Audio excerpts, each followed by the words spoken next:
sou Ellen Sarapec, eu sou bióloga, eu estudei biologia na UERJ, na Universidade do Estado do Rio de Janeiro, no final da década de 80, eu entrei em 86 e me formei em 90. E a UERJ me trouxe várias coisas muito importantes para a minha vida, a universidade me trouxe, né? Uma delas foi a participação na militância social, a participação num tipo de movimento que eu na minha vida não fazia parte, né? A gente ainda estava no período que se chama pós-ditadura, mas ainda era uma ditadura, né? Eu vivi o momento da ditadura. A gente ainda não tinha um presidente eleito pelas eleições diretas, então para mim isso é ditadura. E então eu não tive uma infância, uma adolescência com liberdade. Fui bem tolhida em muitos sentidos, inclusive pelos espaços escolares que convivi.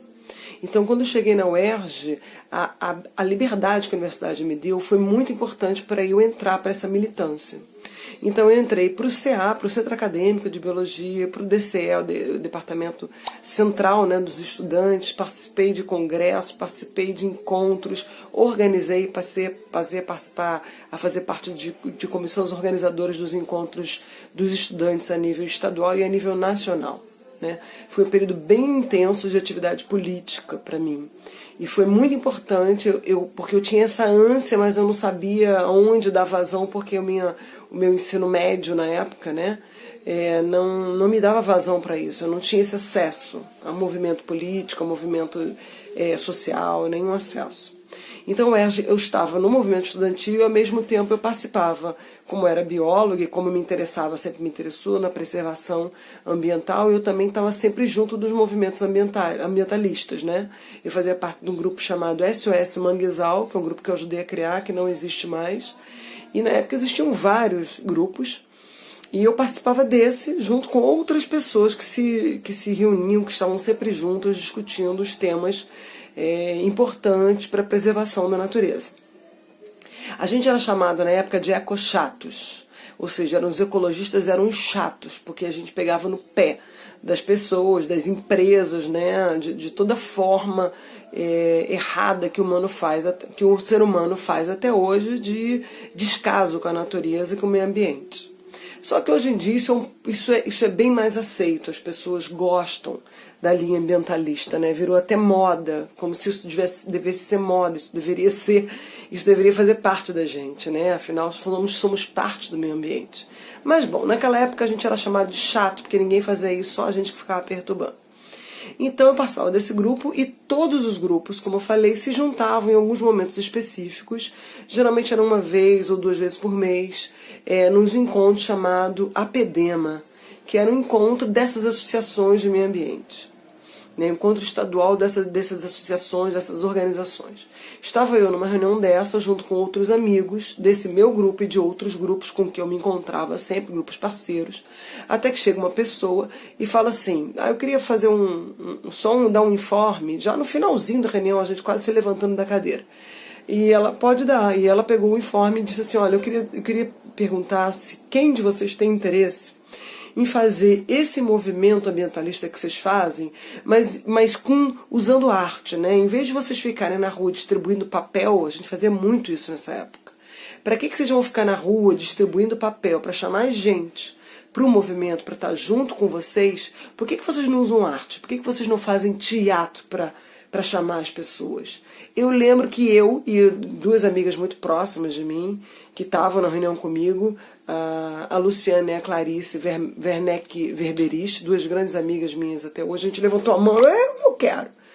Tipo assim, sabe, fomos as primeiras a levantar a mão, né? A gente queria muito estar junto. E a gente começou, então, a fazer parte desse chamado. Essa pessoa que veio nos convidar se chamava Silvia Balestreri e foi uma das primeiras coringas, né, uma das primeiras coringas do grupo inicial do CTO, do Centro de Teatro do Oprimido. Ela, junto com Lico Túlio, Luiz Vaz, Valéria Monteiro e... agora me deu um branco. Claudete Félix, claro, né, que ficou muitos anos no CTO. Essas 5 pessoas, a Silvia fazia parte desse grupo. Então a gente começou a frequentar, ela deu uma oficina pra gente de teatro do oprimido, a gente começou a frequentar essa oficina e montamos uma cena, né, um espetáculo que falava sobre a poluição nas praias. Como que a gente podia atuar nas praias de forma a evitar ou a minimizar, né, a gente tentar chegar na população e minimizar a sujeira nas praias e tentar chegar a informação nas pessoas de que não se podia fazer aquilo. Naquela época a sujeira na praia era imensamente maior que é hoje. Acho que quem não viveu não tem noção, assim, em alguns momentos o que era, assim, não tinha essa noção que hoje tem, que não se pode sujar a praia, mesmo assim as praias são imundas. Mas bom, a partir daí eu entrei para o Centro de Teatro Oprimido, não saí nunca mais, terminei a biologia, fui fazer uma extensão em teatro na educação, em arte na educação, e usei o Teatro Oprimido já com um grupo de normalistas na época, e entrei nessa área da educação também, né? Então o Teatro Oprimido e a educação perpassam a minha vida muito fortemente. Hoje eu faço parte do CTO, eu não sou mais da equipe que está lá no dia a dia, mas faço parte, assim como eu faço parte do GESTO, Grupo de Estudos em Teatro do Oprimido, né? São os dois grupos que eu estou ligada e fazendo um trabalho mais intenso. Essa parte do teatro do oprimido na educação, né, enquanto método, como que a gente pode usá-lo na educação, me interessa por demasiado, é tema do meu doutorado agora, né, o teatro do oprimido, um aliado na prática pedagógica, e eu tenho muito interesse de falar com vocês sobre isso numa outra oportunidade. Então, obrigado por estar aqui, obrigado meu amigo Marcel pelo convite, e um abraço para vocês todos que estão aí no canal Teatro do Oprimido e Educação. Até a próxima.